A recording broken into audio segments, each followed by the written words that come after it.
acho legal da gente ver é que exatamente esse pensamento estratégico, que a gente que está do lado de cá não vê, não sabe, não conhece. Quer dizer, você fala de um planejamento estratégico da Polícia Militar. Quer dizer, se eu perguntar aqui, poucas pessoas ou ninguém saberia da existência dele.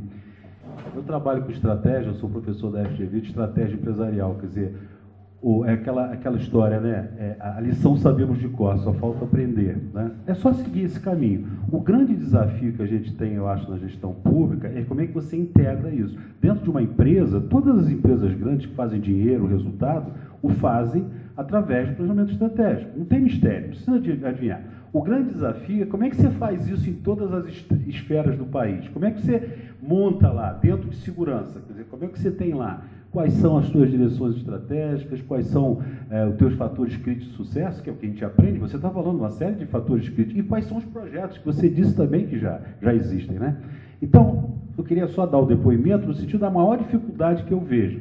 E tinha falado, inclusive, com o Robson, a gente estava falando anteriormente, eu acho que o problema da comunicação é muito grave, né? Quer dizer, você fala em índices ótimos em 2015, a gente não vê, quer dizer, você não vê isso na mídia, a gente só vê na mídia lá o PM, quando, né, um deles, mal preparado, mata alguém, etc.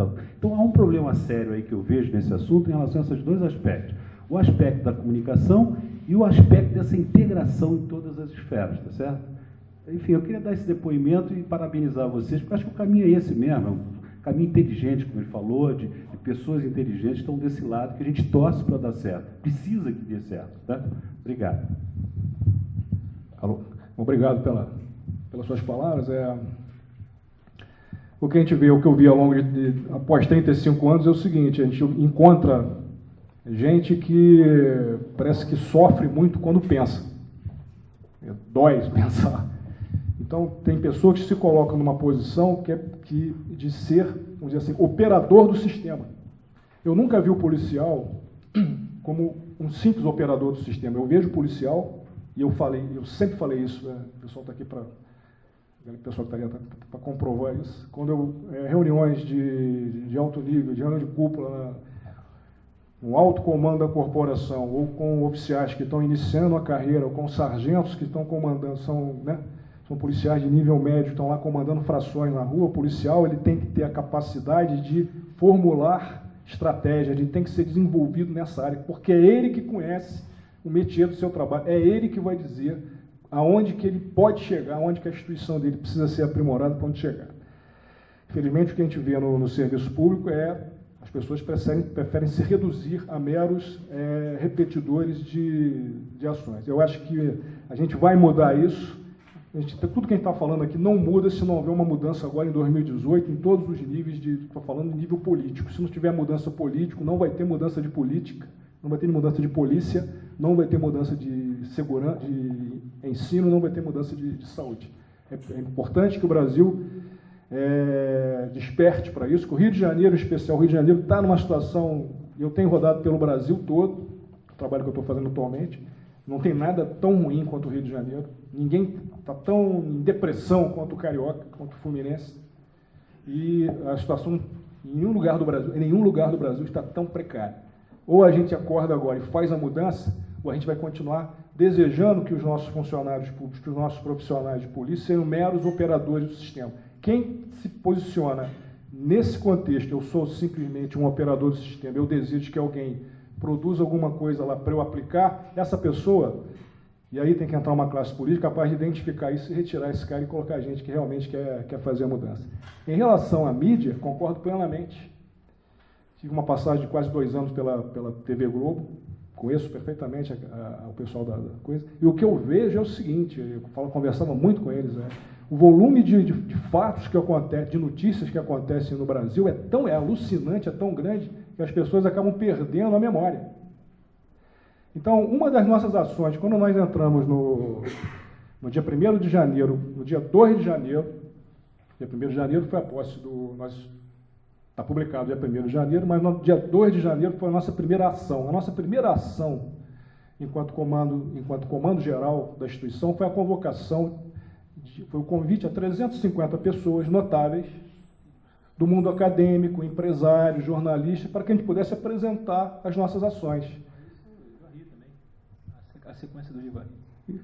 E depois uma sequência de 1 ano com o suporte do Viva Rio. Mas a primeira ação nossa foi mostrar, nós vamos fazer isso aqui, e eu tenho ações imediatas, como no mundo privado chama de ganhos imediatos, os quick wins.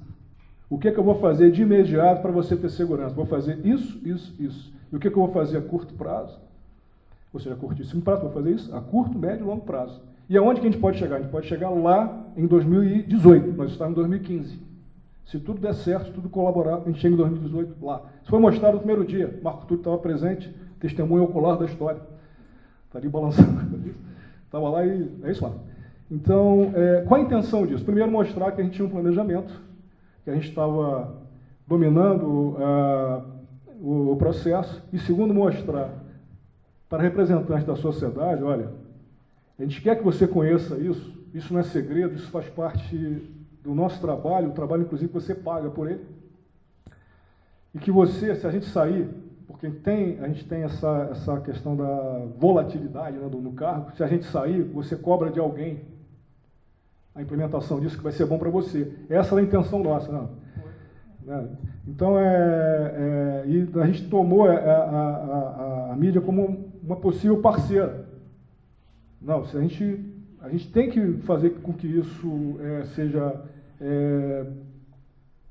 de certa forma, introjetado aí na mente das pessoas. Como é que eu vou fazer isso? Só a mídia pode fazer. A gente chama a mídia, conversa, entra o Viva Rio, sim, estava presente nesse dia, a gente conversa com eles. Por que a gente não faz uma reunião mensal com o pessoal de mídia no nível de chefia, de direção de editorial? No nível, não com o repórter que está na rua fazendo lá o garoto novo lá, garoto não, mas o cara que já está no nível de alta direção. Foi feito. A gente discutia mensalmente as nossas estratégias, mostrava os nossos planos, os problemas. Não era uma coletiva, era uma reunião, mas era uma reunião onde saía pauta. Eles podiam buscar, aqui não é uma coletiva, mas é uma reunião onde você pode buscar uma pauta que a gente vai depois debater isso. E assim foi feito. Mas o que eu percebo, e aí já percebo de fora, né? Tanta coisa acontece no Brasil de 2015, tanta coisa aconteceu, que a própria mídia ela começa ela reporta aquilo como se fosse uma rotina. Então agora que a gente precisa de uma memória, não se consegue achar, e a população está sendo inserida nesse contexto. Concordo com tudo, acho que a mídia deveria ter, detalhe, como tem jornalistas especializados em esporte, jornalistas especializados em economia, deveria ter jornalistas especializados em segurança pública, em polícia, para conversar com profissionais de polícia, porque a gente vê o seguinte, quando ia falar com determinadas pessoas, simplesmente não estava entendendo quem estava falando. A gente ficava... Não dá para conversar com uma pessoa que vai reportar aquilo que você vai falar, que o cara não está entendendo, aí sai uma batatada, então é muito complicado. Inicialmente, tanto ao Robson Pinheiro quanto ao Ibis, uma alegria vê-los aqui, a maioria revê-los, mas quando o Ibis falou que atendeu o convite porque ia encontrar pessoas inteligentes, eu gostaria de, antes de fazer qualquer pergunta, interagir com vocês, te contextualizar a respeito de um grupo dos inteligentes que estão presentes aqui. O Pinheiro, ele falou sobre 2018, o aspecto político, e eu faço questão, vim com a camisa para que você pudesse me identificar e entender que hoje eu não sou o Coronel Gerson do Exército. Hoje eu sou o filiado do Partido Novo, que tem duas perspectivas importantes para que vocês três consigam entender o que nós estamos fazendo aqui num sábado, passando o dia inteiro. A contextualização que eu acho muito importante para que depois eu possa colocar algumas questões, é que aqui existem alguns que estão participando de um processo seletivo para serem candidatos a deputados federais e que vão estar aí interagindo em vários aspectos que o Ibis colocou e também o Robson levantou, que dizem respeito à unificação das polícias, até mesmo a regulamentação do que faltou do 144, uma série de aspectos que vocês levantaram que são do âmbito federal, estrutural e que necessitam de uma bancada que seja sensível a essas questões. Vários dos que estão presentes aqui estão com essa preocupação. No entanto, eu acho importante contextualizar vocês também que o momento nosso do Novo é o momento em que nós vamos nos lançar aos debates e propor soluções para a situação do Rio de Janeiro. Há um momento em que, possivelmente, nós teremos um candidato a governador, o Bernardinho. Mais do que o candidato a governador, o Bernardinho, já há uma decisão do partido, e provavelmente vai acontecer, que nós teremos candidatos a deputados estaduais. E, com isso, o nosso debate sai do âmbito dessa unificação das polícias, das questões de política pública mais amplas e mais abrangentes, para uma questão local. E aí nós precisamos trabalhar tantas questões de soluções a curto e médio prazo do Rio de Janeiro, como as questões estruturais para todo o país. Por que eu estou colocando isso? Até porque eu conheço o Ibis, sinceramente, eu não me lembro de ter lidado contigo, mas o Robson, eu me lembro dele ainda de subcomandante do Mário Sérgio no 22, eu comandava o CPUR nessa época, e me lembro das dificuldades que a gente tinha e vocês tinham. Me lembro do Pinheiro quando ele assumiu o BOP. E várias das questões que vocês experimentaram, nós, oficiais do Exército, nós temos uma capacidade de comparação entre as polícias, porque nós operamos com diferentes polícias no Brasil inteiro. E é notório que eu gostei que você falou assim, de uma pincelada assim, da questão de observar as necessidades de expurgar de dentro do próprio sistema da polícia quem se deturpou durante esse processo, mas é muito difícil a gente lidar com a Polícia Militar do Rio de Janeiro sem pensar em corregedoria junto com o Ministério Público, sem pensar numa ação assim, porque é uma das polícias do país mais desestruturada nessa questão. Haja vista que nós somos o único ente federativo que temos uma quarta facção criminosa formada por militares, policiais civis, policiais militares e bombeiros militares, e que todos nós sabemos. Eu lidei várias vezes durante esses anos com situações de PMs, oficiais PMs, que tinham que lidar com subordinados praças que integravam milícias, ele sabendo que ele integrava a milícia. E tinha muita dificuldade por causa de uma política de pessoal que considera o segundo emprego ou bico como política de pessoal, remuneratória. Então, a praça chega para o oficial e fala, peraí, chefe, o senhor tem uma empresa de segurança em nome da sua esposa fazendo a segurança da joalheria. Por que eu não posso fazer a segurança do pobre? Remuneradamente.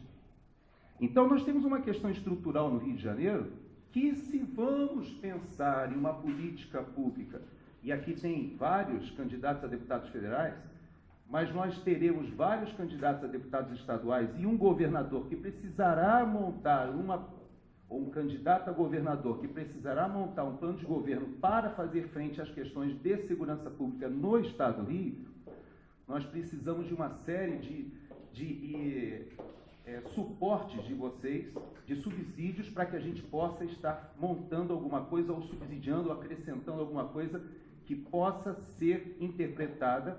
E aí eu deixo o Ibis assim de uma forma muito mais à vontade, Ibis, porque o Novo não é um partido de direito, o Novo é um partido de viés liberal, e que nós temos dentro da nossa estrutura pessoas tanto que poderiam ser rotuladas à direita quanto à esquerda, mas que nós temos a capacidade de puxar essa discussão para o centro e poder realmente interagir com os dois lados, como você colocou. Então, tanto estamos sensíveis às questões sociais, quanto também estamos sensíveis às questões de falta de gestão, de estrutura, etc. Então, essa contextualização eu gostaria de fazer para que eu tenho várias perguntas e várias coisas que eu gostaria de interagir, mas de explicar que nós estamos com duas cabeças aqui. A cabeça nas reformas estruturais que precisam ser feitas no âmbito federal, e nós temos aqui alguns dos que estão presentes que estarão no Congresso fazendo esse tipo, e mesmo os que não estarão subsidiando aqueles nossos que nós vamos estar com uma bancada no mínimo de 30 a 35 deputados federais em 2019, com uma frente muito mais ampla do que o Novo, e tendo capacidade de fazer as modificações que nós almejamos. Mas nós temos que subsidiar também um plano de governo que o nosso candidato a presidente vai apresentar na mídia. E esse plano de governo está sendo demandado a questão das soluções para a segurança pública. E por isso eu vim aqui, porque eu estou produzindo, assim como vários aqui, alguns subsídios para que eles possam montar as nossas propostas para o país. E aí numa visão mais ampla.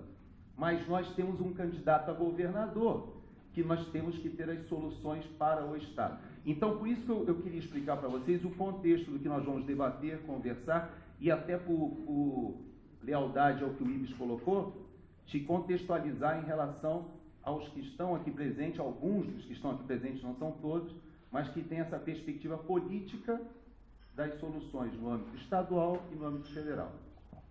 Eu queria pedir para os palestrantes entenderem que, como eu divulguei muito nas minhas redes sociais e como eu fui candidata, veio um monte de gente do Novo, nós divulgamos em todas as redes e a ideia é que pessoas de diferentes partidos pudessem vir. Mas por uma questão das minhas redes sociais, acabou vindo muita gente do Novo.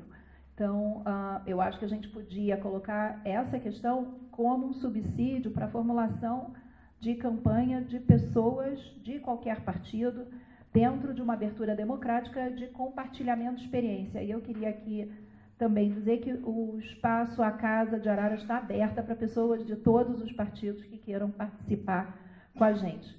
Mas eu não posso deixar de ficar feliz de você ter dito o que você disse, da gente poder subsidiar melhor o próprio Novo. Eu entendi perfeitamente a sua colocação.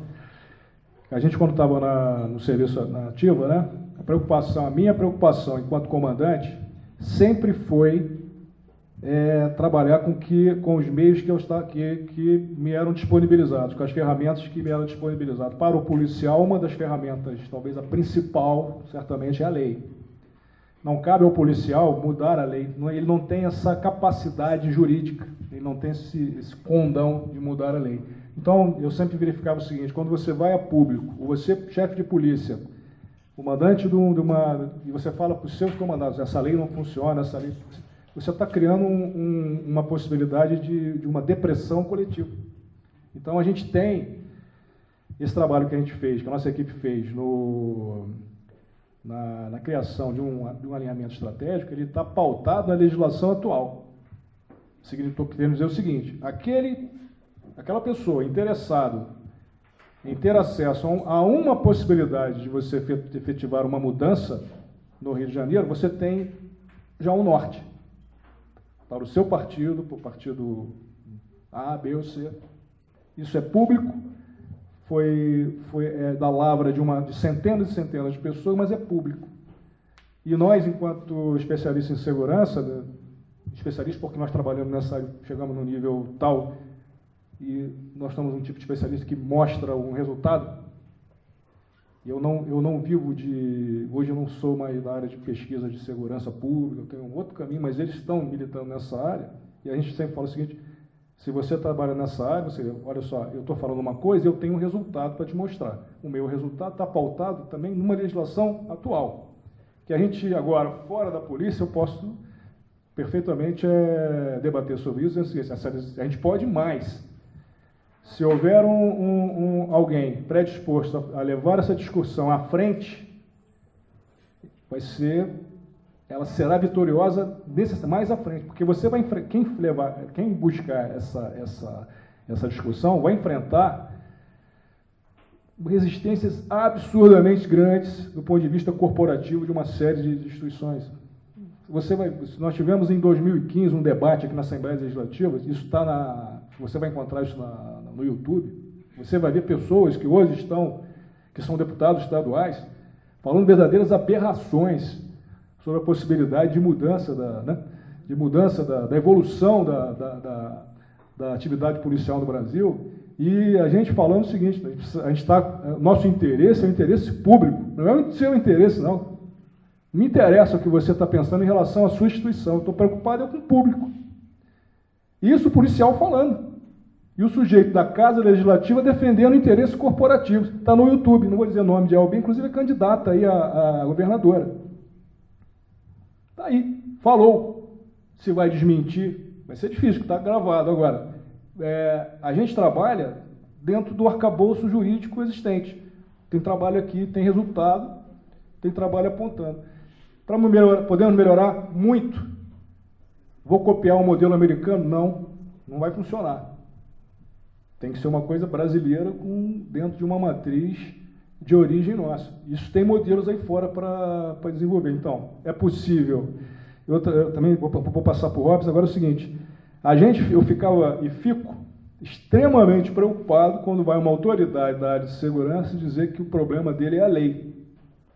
Se eu, ao assumir uma missão, entendo que as ferramentas que me são cedidas não são necessárias o suficiente para cumpri-las, eu não aceito. Se eu não tenho a capacidade de fazer a mudança, ou se eu entendo que eu não posso com isso alcançar o objetivo bom, razoável, razoável próximo a bom, eu não tenho que estar ali. Então, preocupante para a gente, quando a gente escutava, principalmente quando eu estava na ativa, a autoridade abriu assim, não, essa lei é uma lei que a gente não consegue fazer, porque a lei ela justifica-se determinadas inações ou ações desastradas em função da lei. Mas ele não tem a competência de fazer a alteração da lei. Ele até pode propor em outra instância, mas não no nível da polícia. Então, na polícia, onde você lida com a crueldade, né, do dia a dia, a crueldade do ser humano mais cruel, o que vale é o que você tem. E o que você tem, se você for um sujeito bom, um sujeito em condições técnicas, você vai aproveitar o que é possível fazer. Até que vai chegar o dia que eu não consigo mais. Até aqui eu não vou, daqui eu não passo. Vou passar para outro, esse outro com mais energia, com outras ideias. Ele vai avançar dentro do escopo que ele tem para trabalhar. Resumindo, a gente não está falando de utopia quando a gente fala sobre uma mudança no modelo policial. Porque o modelo policial brasileiro não suporta mais o que nós temos, esse momento que a gente está vivendo. É preciso mudança. E temos possibilidades dentro do escopo atual de legal. Passar por Robson. Eu acho que, mesmo você não tendo feito a pergunta, mas você induz a uma questão que é fundamental, o que fazer dentro das possibilidades locais, né? E aí o Pinheiro, com muita propriedade, ele mostra alguns resultados, que não foram resultados aleatórios, eles foram procurados, eles foram buscados. Houve uma racionalidade por trás. Eu queria dizer o seguinte, primeiro, logicamente que você mexer com toda essa estrutura que é constitucional, aqui no local você não vai conseguir. Mas tem um problema que é de gestão, não é um problema legislativo, é um problema de gestão. Vou explicar. Por exemplo, o Pinheiro é mais radical do que eu, embora as pessoas pensem, né, a questão da militarização. O Pinheiro ele sempre falou, não pode ser militar, tudo mais. Eu falo, poxa, mas se não for militar vai ser civil, com essa polícia civil que nós temos aí, né? A polícia civil também sofre, está desmantelada. A polícia civil brasileira tem baixas taxas de elucidação de criminalidade. Aí quando você vai e pergunta isso para o Ministério Público, para a polícia, fala, não, nós relatamos 57% dos inquéritos policiais, esse inquérito vai para o Ministério Público. Aí você pergunta ao Ministério, não, mas daqui não resultou nada, porque a qualidade da investigação é baixíssima. Resultado, né, nós fomos, o Conselho Nacional do Ministério Público e o Conselho Nacional de Justiça estipularam uma meta para ser cumprida em 2017, que todos os inquéritos, uma meta de, acho que 80% dos inquéritos instaurados em 2012 tivessem sido solucionadas em 2017. Quando começamos a nos aproximar de 2017, eles viram que era impossível, no Brasil inteiro. O Rio de Janeiro foi o estado que mais arquivou inquérito policial de todos os estados do Brasil. Então, as taxas são baixíssimas de elucidação de crime. Essa Polícia Civil que a gente vai querer, não. Então, eu não estou querendo discutir. Quando a gente discute desmilitarização, você envolve outras questões que, por questões pragmáticas, a gente não vai solucionar. O que é possível nós fazermos de dentro da corporação e de dentro do Estado? Poder Executivo. Logicamente, existem interstícios nos marcos regulatórios das instituições que você pode mexer. Você pode estabelecer algum tipo de gestão dentro da Polícia Civil para cobrar melhores taxas de elucidação de crime, investir na perícia, investir em investigação, né? Logicamente criar toda uma resistência interna, como a resistência da Polícia Militar, também a resistência interna da Polícia Civil. A intenção do policial civil e da elite, né, vamos dizer assim, política da Polícia Civil é se aproximar do jurídico, do mundo jurídico. Mas isso é importante? Não, acho que o mais importante para a gente é elucidar crimes, principalmente crimes mais violentos, né, que ficam sem soluções, há uma sensação de impunidade grande. Além disso, há toda uma frustração e um sentimento em relação à confiança nas instituições baixíssimo. Então, o que acontece? Com relação à Polícia Militar, se a gente ficar discutindo militarização e desmilitarização, há uma paralisia porque mexe com a questão identitária. Aí todo mundo vai querer, não, está querendo acabar com a polícia. Não é isso. Agora, tem duas coisas que a gente não pode fugir. Nós estamos numa democracia moderna e aí eu vou ser bem weberiano, eu estava conversando com o Marcos sobre Weber, então, ser bem weberiano, nós temos um tipo ideal de polícia, que a gente não precisa procurar no mundo empírico, mas temos que tem elementos essenciais para uma polícia. A polícia precisa ser eficiente porque nós estamos na modernidade. E é uma cobrança constitucional para isso no artigo 37.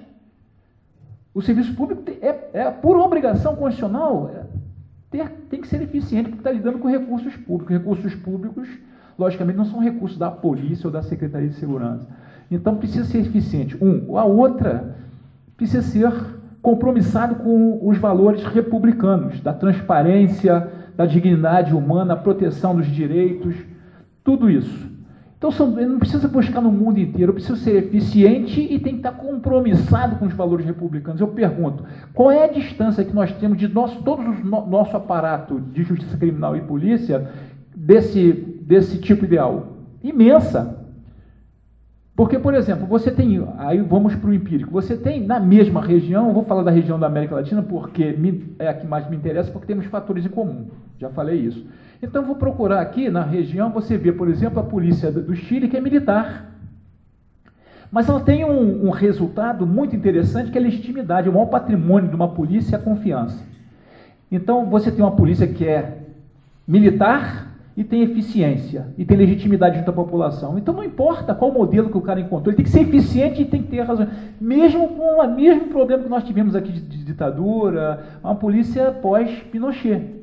E tem legitimidade, a população gosta, respeita, e quanto mais legitimidade, menos recurso à força eu faço, menos risco de violência eu tenho, menos problema que eu vou ter, menos desgaste. Aí você vai num outro local, que é a Colômbia, que são referências. A Colômbia tem problemas altos, o Chile não tem, mas o problema de indicadores de criminalidade violenta na Colômbia são muito altos.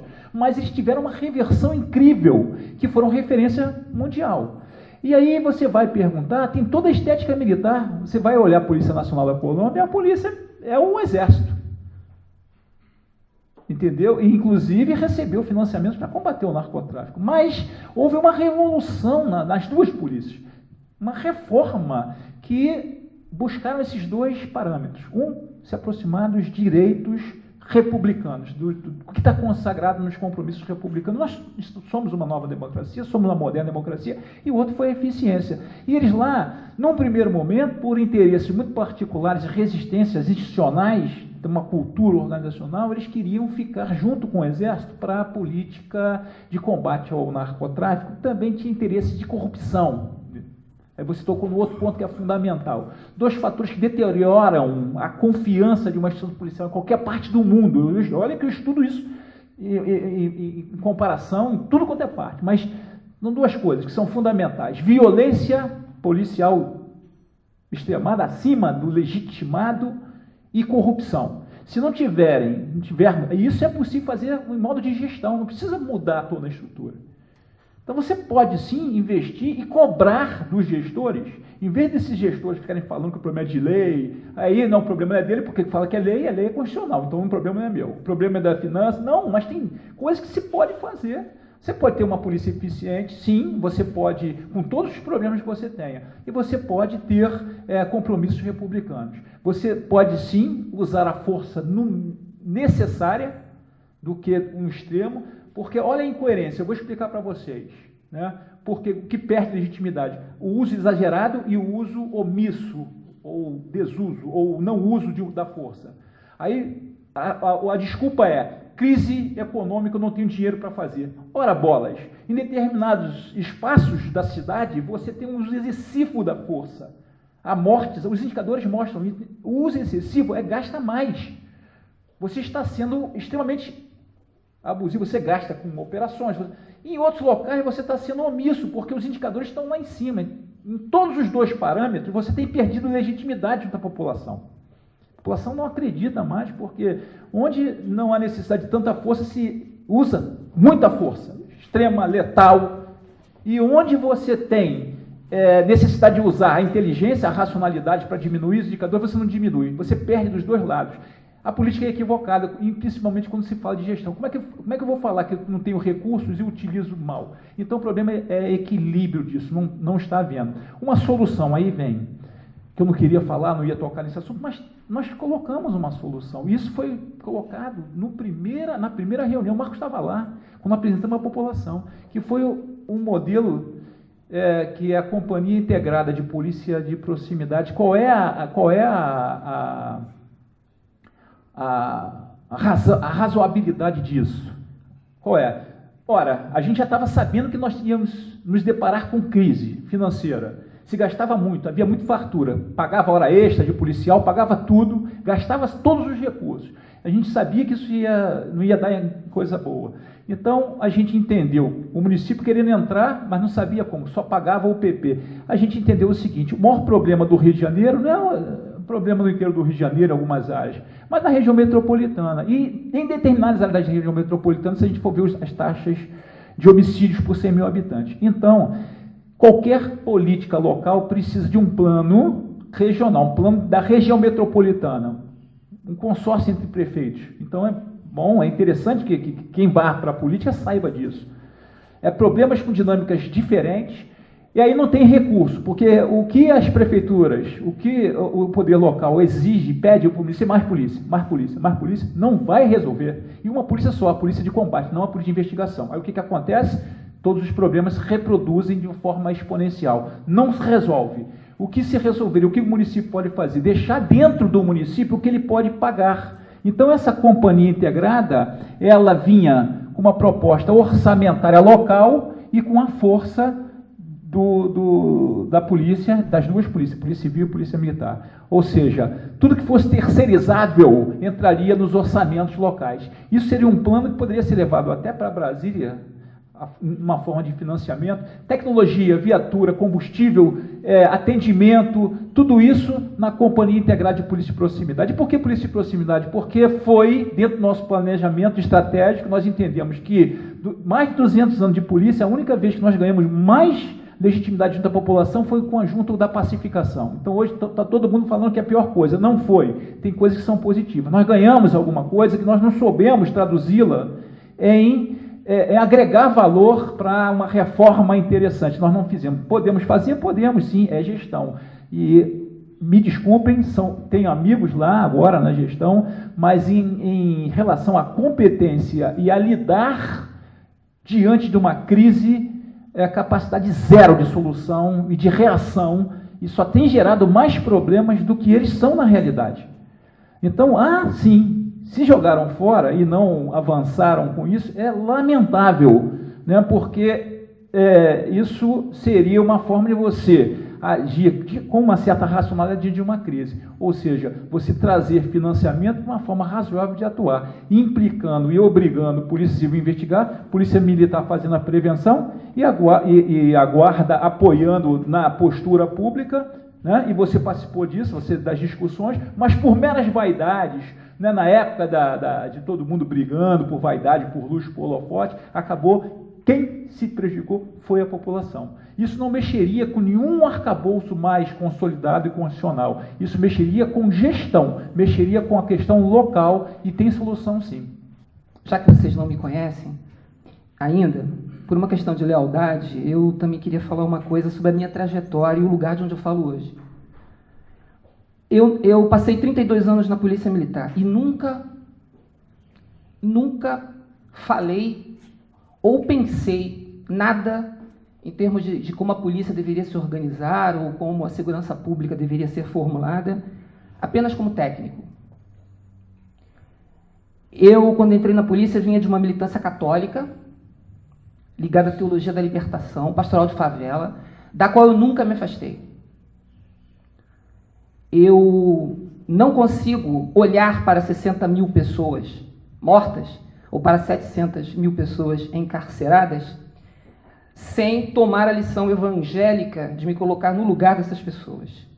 Eu acho que nós somos irmãos, e é nisso que eu creio, isso tem que ter consequência social na maneira como a gente se organiza, ou então é mentira. Então, a maneira como eu penso a ordem pública, ela está indissociavelmente ligada à maneira como eu penso, ou como eu gostaria que a sociedade se organizasse. E por isso eu, assim que pude, assim que me afastei da polícia, me filiei a um partido político, que hoje é o Partido Socialismo e Liberdade, que é o PSOL. Então eu gostaria, Gerson, da mesma maneira, eu acho que isso não impede que a gente dialogue, porque no Rio de Janeiro 20 pessoas são massacradas todos os dias. Esse é um problema comum que nós temos, para quem está na direita, no centro ou na esquerda. E onde eu puder falar e ser ouvido para ver se a gente, de alguma maneira, interfere para mudar essa realidade, eu sempre compareço muito amigável e prazerosamente. Então, por uma questão de honestidade, eu gostaria de deixar isso claro para todos vocês. Bom dia. Meu nome é Márcio. Eu não sou da área de segurança, sou da área de educação, em particular da FATEC, do Estado do Rio de Janeiro. Então, eu olho assim, eu ouvi a palestra de vocês, vi assim, era só trocar a FATEC por polícia militar, que parecia que dava tudo na mesma, né? Porque os problemas são muito semelhantes no Estado do Rio de Janeiro. Então, eu só queria começar a falar a questão, estão falando muito aí de república, de servir. Como a gente está aqui no espaço também político, acho que a gente tem que deixar claro que a gente não tem uma democracia como a gente acha que tem, né? Votar não é ter democracia. A gente votava durante o regime militar, né? A gente votava na Arena, no MDB, e aquilo não era democracia. A gente continua votando hoje. Eu continuo achando que nós não temos democracia que a gente merece.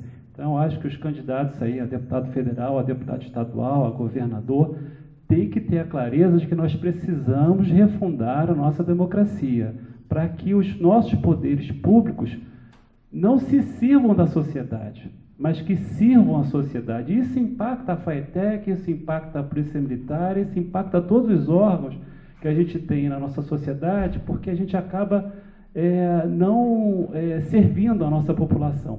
Um dos exemplos é justamente a questão do planejamento estratégico, que eu reclamo muito disso na FATEC, que a gente não tem continuidade de política alguma. A FATEC, assim como outras entidades no Estado, funcionam ao espasmo. Quem entra assume e dá o seu recado, ao invés de ter uma política de continuidade. Então, acho que a questão de gestão é uma questão importante, e eu acho que também a gestão envolve estrutura. Então, se você, às vezes, tem um limite da gestão dentro da estrutura que você está, você não consegue fazer mais em função da estrutura que você tem. Então, você tem que mudar um pouco a estrutura. Estava conversando um pouco com a Carmen, quando cheguei aqui, a questão da escola, né, a escola de ensino básico. Então, do jeito que nós temos a nossa escola hoje estabelecida, você vai injetar recurso lá e vai sair pelo ralo. Porque se você não mudar a estrutura da escola, você não melhora a escola. E aí eu queria botar justamente o que o Pinheiro acabou de comentar, a questão da desmilitarização da polícia. Eu não sou especialista nisso, mas eu escuto muito de que a polícia militar, às vezes, é uma força armada de segunda categoria, porque está vinculada às forças armadas. Isso aqui eu escuto. E aí as pessoas falam muito da questão de ter uma polícia independente das forças armadas. Eu queria só botar essa questão, escutar de vocês aí, qual é a opinião de vocês e se isso prevalece mesmo. Obrigado. Bom dia a todos. Ao professor Marcos Túlio, né? Parabéns aí pela composição da mesa, né? A essa equipe, a qual eu me coloco como integrante dessa equipe, que a gente acompanha há tempo, né? E vocês devem estar assim, mal contraditório, né? O cara caveiro, o cara do BOPE, falar em desmilitarizar a polícia. Geralmente esses caras estão associados a combate e de repente fala de planejamento estratégico, fala de entrega de resultado. Aí traz o Robson, né, que toca num assunto legal e que vai ser o tema da formulação da minha pergunta, que é o Programa das Nações Desenvolvidas, o PNUD, né, que apresenta um programa de policiamento, de uma segurança cidadã, que é um tema macro, porque hoje em dia, quando se fala em segurança pública, a gente centraliza em ações policiais somente, cobra de uma instituição e não se vê parte desse processo. E vem também o nosso amigo Ibis, nosso amigo Coronel Ibis, que acabou de falar quem é, e a gente o conhece também, estava nessa composição da equipe. E aí vem aquela temática que eu falo para o senhor, o professor, o que é montar uma equipe, colocar sentido, criar significado à missão, né? E confiança nessa equipe e uma liderança bem exercida, tudo isso aqui vai nos conduzir a isso aí. Mas tem uma questão que, independente de eu ser guarda municipal, comandar uma fração, eu comando uma unidade especializada em ações de controle de distúrbio, tropa de choque, né? E lá também a gente fica se perguntando por que essa convulsão social. O meu café da manhã foi com o Coronel Ibis e eu perguntando para ele, pois estamos voltando ao estado de natureza, né? Foi a primeira pergunta. Está acontecendo tanta coisa que aí você parece que Rousseau estava presente, está vivendo hoje, né, do contrato social, há uma violação constante do contrato social, há um comportamento inadequado no espaço público, né? Da Mata, o pessoal aí da antropologia, né, da Mata fazia muito bem essa comparação, comportamento do homem dentro de casa e o comportamento dele na rua. A gente está vendo um comportamento social inadequado. Aí o Coronel Robson fala de um comportamento violento da nossa sociedade. Mas tem um ponto que eu acho que converge a todos nós aqui, que é a falta de investimentos, até para os senhores que vão ser candidatos, no índice de desenvolvimento social. Nosso país, ele está vislumbrando uma política partidária, a gente tem visto aí, está esquecendo de realmente se aproximar da sua clientela principal, que a democracia diz lá que o poder emana do povo, e o Estado trabalharia para o povo. Seria perfeito isso aí, a prática disso aí, mas a gente vê um distanciamento do poder tão grande que o povo ele fica passivo a tudo que está aí. Então, eu acho que, além de trabalhar toda essa proposta que a mesa ofertou aqui, essa temática, está aqui a equipe, está lá atrás o pessoal da equipe dele lá, que é uma equipe vencedora no meio da crise, né?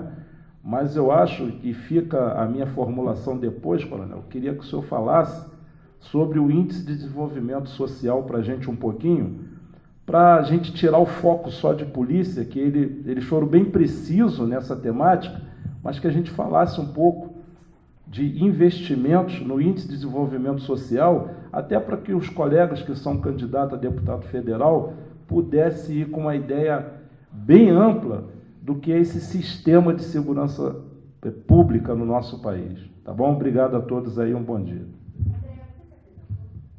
Se apresentei rápido, né? André, sou inspetor da Guarda Municipal, comando lá o Grupo Tático Móvel, que é a unidade a Guarda Municipal do Rio de Janeiro, né? Que é a tropa de choque, a tropa de pronto emprego da cidade do Rio de Janeiro. E não é esse perfil violento que o pessoal pensa, né? Pô, BOP, choque, Guarda Municipal, não. A gente estuda a convulsão social, né? A gente tem visto que tem acontecido no Rio de Janeiro, no Brasil, a gente procura estudar. Há muito tempo eu venho aí questionando, né, o professor Marcos Túlio, aí, que eu mais encho a paciência, e aqui à mesa são meus amigos particulares, e a gente conversa, debate, para a gente poder chegar num espaço como esse aqui, agradável, né? E poder ser conhecido e poder conhecê-los e trocar ideia para que a gente entregue um resultado melhor do nosso serviço. Tá bom? Bom, eu vou me apresentar rapidamente para contextualizar minha fala. Eu sou Bianca Cirilo, sou psicóloga da Polícia Militar há 16 anos. Tive a grata oportunidade de trabalhar com o Coronel Pinheiro Neto, Coronel Renê, durante 5 anos no BOPE, onde a minha experiência foi bastante, acrescentou muita coisa à minha experiência como pesquisadora, como psicóloga, e esse interesse com a realidade do BOPE fez com que eu estudasse tomada de reféns, e fui para a UF fazer um doutorado sobre isso, terminei em 2015, e hoje eu estou aí com uma pesquisa sobre psicologia e tomada de reféns, tentando entender um pouco esse cenário de como é atuar num evento assim tão crítico, onde a gente tem poucas oportunidades de estudo no Brasil. A minha interface foi com a polícia norte-americana, a polícia francesa. Entretanto, por uma questão de diferença de modelo, diferença de pensar a polícia no Brasil, eu tive que construir um caminho muito próprio, e principalmente graças ao Coronel Pinheiro, que, por essa postura muito aberta, me deu a oportunidade de fazer muita coisa no BOPE, que com certeza não seria tão possível numa estrutura militar. E agora eu entendo por que o senhor fala de desmilitarização. Então, foi por isso que eu consegui trabalhar bastante lá. Muito bem. Na realidade, eu queria resgatar um pouco essa fala do Coronel Ibis, quando ele fala do modelo esquizofrênico. Eu tenho oportunidade hoje de trabalhar na polícia com educação. Eu trabalho no Colégio da Polícia Militar, onde eu desenvolvo um trabalho de coordenação de prevenção contra a violência escolar a partir da experiência do BOPE, então, principalmente temáticas sobre o bullying e questões que envolvem a prevenção no sujeito. E eu vejo essa questão da polícia como uma questão, não sei, tão muito simples, talvez na minha visão um pouco idealista, da gente investir cada vez mais nos processos de resgate desse homem, que é com quem eu lido diariamente. Eu escuto, a minha escuta é uma escuta dessa queixa, dessa dificuldade do sistema, de como é funcionar numa estrutura que está adoecida, como é a estrutura da Polícia Militar, mas eu diria que é a estrutura social. A nossa sociedade, enquanto sociedade brasileira, não convém trazer a polícia para esse lugar estratégico, porque a mudança de uma polícia estratégica traria também necessariamente uma mudança nos mapas mentais coletivos que nós temos sobre visão de polícia. Isso daria um trabalho muito grande na relação desse cidadão com a polícia, na relação desse sujeito com o operador do sistema, e principalmente uma coisa que eu aprendi muito no BOPE, trazer o empoderamento do executor. Eu aprendi isso muito.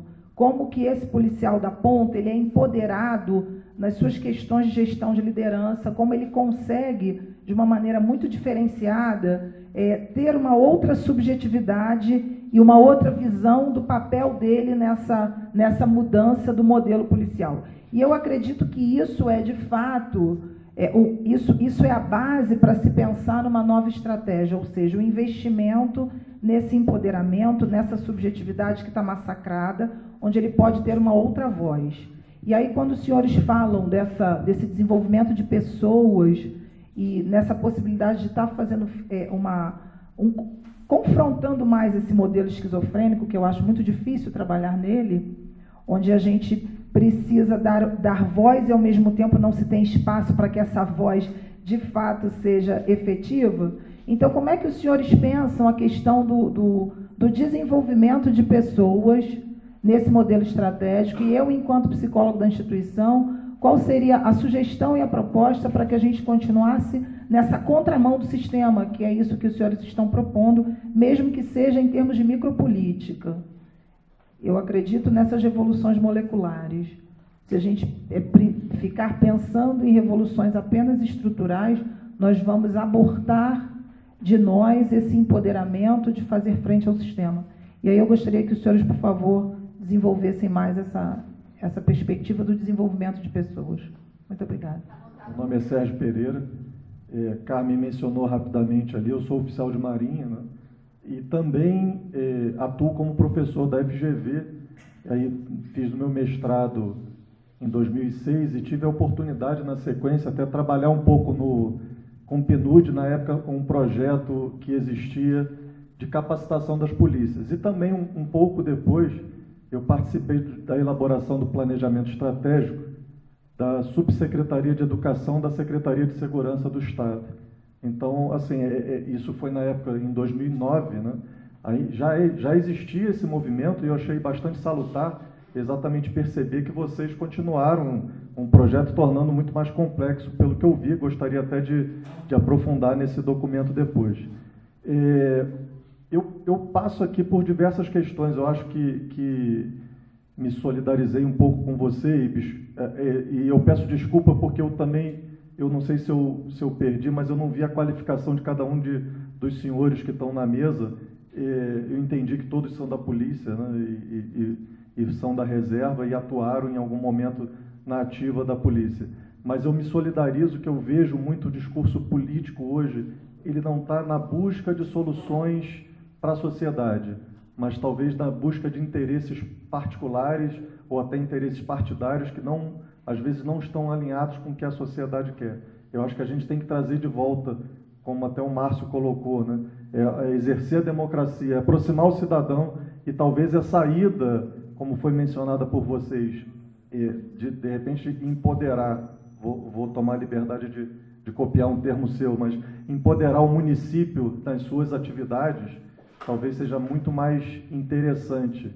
É lógico que isso vai passar por uma discussão de legislação no nível federal, mas eu queria, eu sei que a gente vai ficar para um debate para a parte da tarde, mas eu gostaria que vocês também discutissem duas questões, né, que me incomodam, que eu acho que estão talvez no âmbito administrativo. Uma que é a questão das rotinas, que foi mencionada até pelo Gerson ali, de uma escala de 24/72 que hoje a polícia exerce. Me parece, e dentro da Marinha a gente tem isso, né?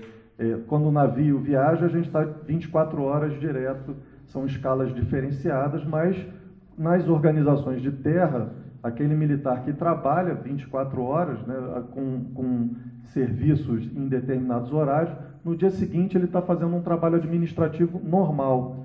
E às vezes eu acho que a polícia carece de uma estrutura um pouco mais robusta, porque abre mão desses militares para que eles tenham aí uma segunda profissão, talvez até incentivada, e eu gostaria que vocês conversassem um pouquinho sobre essa possibilidade de efetivamente mexer nesse tipo de escala.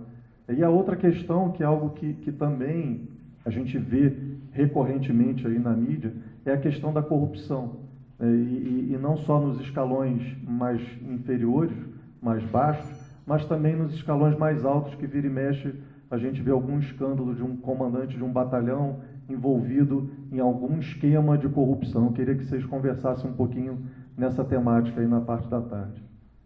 Meu nome é Rosane Garcia, eu sou funcionária pública, estou também participando do processo seletivo do Novo. Bom, e vendo toda essa situação caótica aí que a gente vive em termos de segurança pública, né, e pegando gancho já em algumas manifestações aqui sobre a questão, né, do empoderamento, né, no município e tal, eu concordo plenamente. Aqui foi falado aqui que nós não temos uma arquitetura institucional, né, nós temos um modelo ruim de segurança, falho, e foi falado aqui, né, tocado no assunto, que o município deveria se envolver. Diante de muitas coisas que eu li, que eu procurei dar uma estudada nesse assunto também, eu acredito, e eu gostaria que vocês debatessem essa questão, que a polícia deveria ser algo de competência do município e não do Estado. Porque o município é o ente da federação que está mais próximo do cidadão.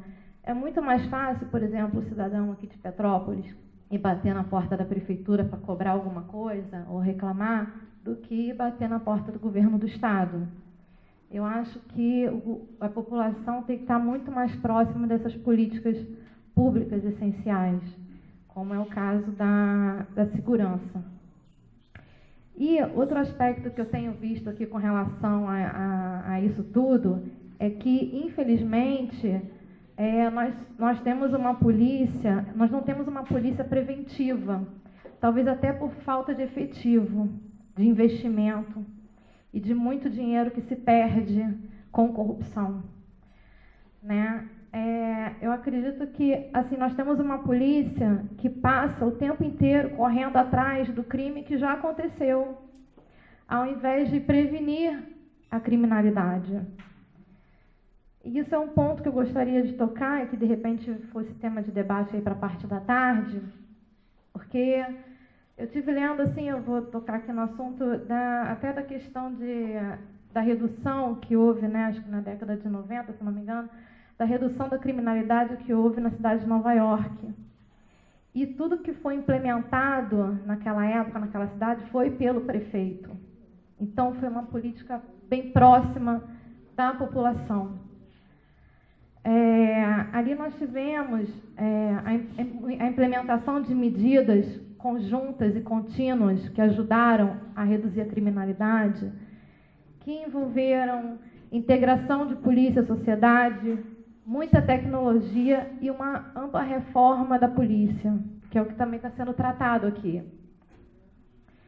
Como tecnologia, né, a discussão aqui eu gostaria de propor a implementação até de um sistema que envolvesse monitoramento da cidade, um serviço de compilação de dados e mapeamento da criminalidade, porque a partir desse momento você consegue ver os crimes que estão ocorrendo, o tipo de crime, e aí você conseguir colocar efetivo de polícia nesses locais onde estão ocorrendo de forma preventiva, de forma a minorar, né, a minimizar a criminalidade, porque a prevenção, eu acredito que seja algo essencial para diminuir a criminalidade na cidade, ao invés de você estar sempre correndo atrás de um crime que já aconteceu e, na maioria das vezes, não se consegue solucionar. Foi o que um dos senhores falou aqui, que você tem um número excessivo de inquéritos arquivados sem solução. Entendeu? Então, assim, eu gostaria que fosse isso, de repente, debatido na parte da tarde. E também com relação à reforma da polícia, eu acho importante o expurgo de policiais corruptos, aumento de salários, né, porque o policial arrisca a sua vida e você não pode remunerar mal pessoas assim.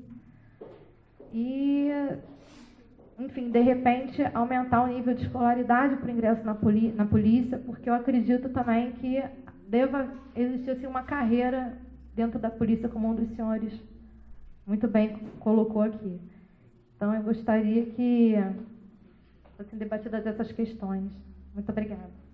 Eu parabenizo a Carmen e o Marcúrio pela iniciativa e, sobretudo, tomar conhecimento de que caminho esse encontro está tomando, naturalmente convergente a quase que uma solução de um pensamento político para adoção em diversos pontos, evidentemente, mas no que tange essencialmente a segurança.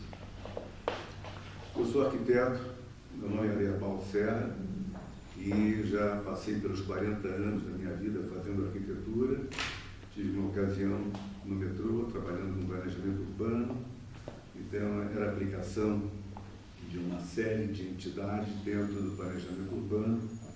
E é claro que essa política de planejamento urbano, para mim, chama a atenção de quais equipamentos nós deveríamos adotar em circunstâncias no planejamento urbano. Então, a consequência hoje dessa evolução, desse aumento nosso do Rio de Janeiro, das cidades de modo geral, do aumento do índice demográfico da população como cresce e da maneira que cresce e do modo como a cidade atrai aqueles desafortunados que vêm atrás de trabalho, vêm atrás de saúde, vêm atrás de educação, querem trazer sua família. São todos condimentos que fazem com que um Estado mal preparado, mal planejado para o futuro, dá de encontro com essa realidade que a gente está vivendo. Ainda colocando em planos, eu colocaria que em cada passo eu vou falar de cada comentário que eu vi aqui. O primeiro deles, com relação à droga, foi a primeira exposição do país brasileiro, sul-americano, com alto índice de de importação, da chegada da droga aqui, e a violência em si. Eu acho que quem tem a violência é quem tem a arma na mão. O cara que tem a arma na mão, ele tem um poder de domínio do raio de ação daquela arma. E se ele se junta com mais um flanco ele atinge, com mais 2, com outro flanco, com mais 4, ele tem em volta dele a segurança no raio de ação que aquelas armas permitem. Portanto, eu acho que a arma é o fator segurança fundamental para nós levarmos em consideração ao passo que daremos a seguir. Então, por exemplo, no sentido, ele está na minha frente aqui, do coronel que está ali, que eu queria só dirigir a ele, o militar, prazer em conhecê-lo, Gerson. Mas a falta de controle de fronteiras, tanto terrestres quanto marítimas, isso faz com que nós tenhamos uma facilidade de introdução no país, nos estados, nos locais, de armas. Não se viu tanta quantidade de armas chegar no Brasil, dentro do Rio de Janeiro em particular. Isso é uma coisa que assombra. E não são armas pequenas, não é um 22, são armas militares de guerra. Então, o combate das forças de segurança contra esse grupo que consegue dominar as armas é absolutamente quase que impossível. E, por outro lado, quando há uma integração de ação militar das forças militares, junto com a Força de Segurança Civil e Guarda Militar, a mim agora causou estranheza, desde a ocupação que foi do alemão, quando eu achei que ali seria o tratar da segurança, de fato, dessa integração de forças, onde teria o final, como não fazer. Você vai para uma pescaria, você joga a rede, toca o peixe para dentro da rede, pronto, prende o peixe e leva para casa. Como é que não foi feito isso, filmado, viu-se um bandido levar um tiro? Quer dizer, há certas coisas que eu usuário do Estado, sou usuário do Estado. Eu hoje ando na rua querendo que eu possa andar em segurança, andar com minha mulher, meu filho, meus amigos, meus parentes, vocês todos na rua, andarem na rua com segurança. Né? E eu sou, na verdade, um atingido na porta da minha casa esse ano, em março, eu levei um tiro. Em fuga, fugi do cara, que eu achei que eu podia fugir dele, mas ele me acertou e eu levei um tiro. Então, eu sou um cara, vou dizer, fruto desse ambiente que eu me sinto muito presente nesse debate nosso aqui. Então, eu diria que essa coisa com o militar, a prevenção contra o militar, eu acho que a gente tem que ter as forças armadas. Se chamamos militares, isso é um adjetivo que eu poria. Forças armadas, sim, terrestres, marítimas, aeronaves, aeronáutica, para controle, já que nós temos essa gente para nos ajudar. Agora, início, meio e fim. Bandido não pode estar podendo fazer o que faz. Do mesmo modo, se preso o bandido, colocado no sistema prisional, não ser tratado da maneira como é. Inútil. Então, ele tem que ser útil ao Estado. Ele tem que fazer alguma coisa útil ao Estado. Ele tem que plantar, ele tem que colher, ele tem que fazer cultura de alguma coisa. Bem, eu não abro a janela para tanta informação, tanta coisa que... Enfim, obrigado por ter a paciência de me ouvir.